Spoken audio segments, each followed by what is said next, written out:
well, so I should have no issues sorting that out.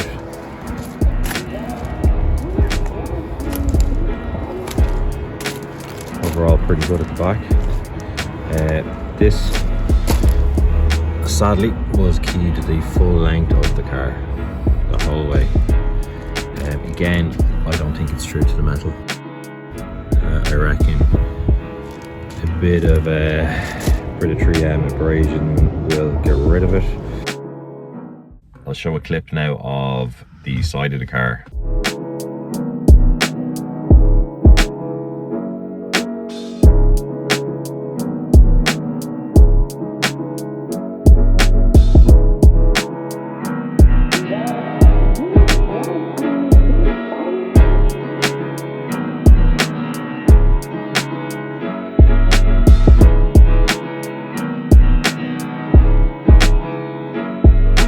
I got a paint made up for it and I filled in where it was keyed.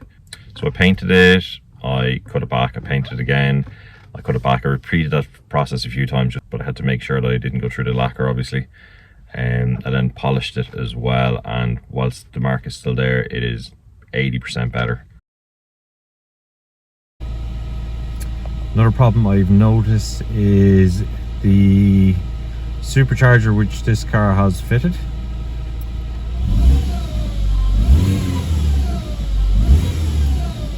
As you know, there is no supercharger at all, so there's a pulley gone, or a pulley going, or a bearing going on more than likely the auxiliary belt, so I'm going to investigate that.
So after investigating the whining sound from the engine bay, it's become apparent that it's actually a pulley on the auxiliary belt. So what I've done is took the auxiliary belt off, and I was able to figure for sure that that's where the sound was coming from.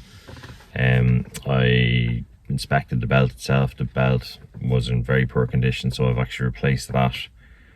I have taken off the tensioner, I have taken off the idler pulley as well. There doesn't seem to be any play in them. So I reckon it's either the pulley on the power steering pump or the alternator that's making the noise. Now there is no power steering issues, there's no leaks. I did change the fluid.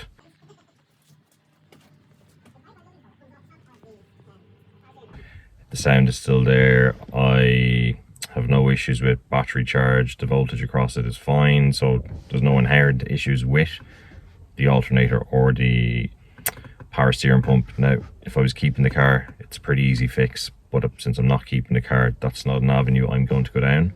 So yesterday I brought the car for its NCT, so that's the MOT equivalent for Ireland, and I was expecting a mega list of things to be wrong with the car.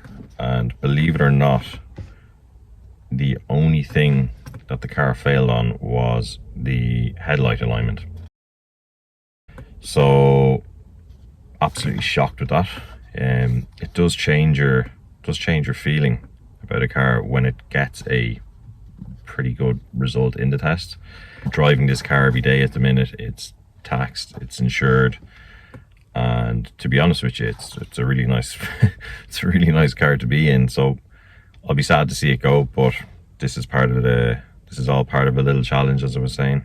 Where does that leave me? Well, realistically, this car is more or less ready to be sold.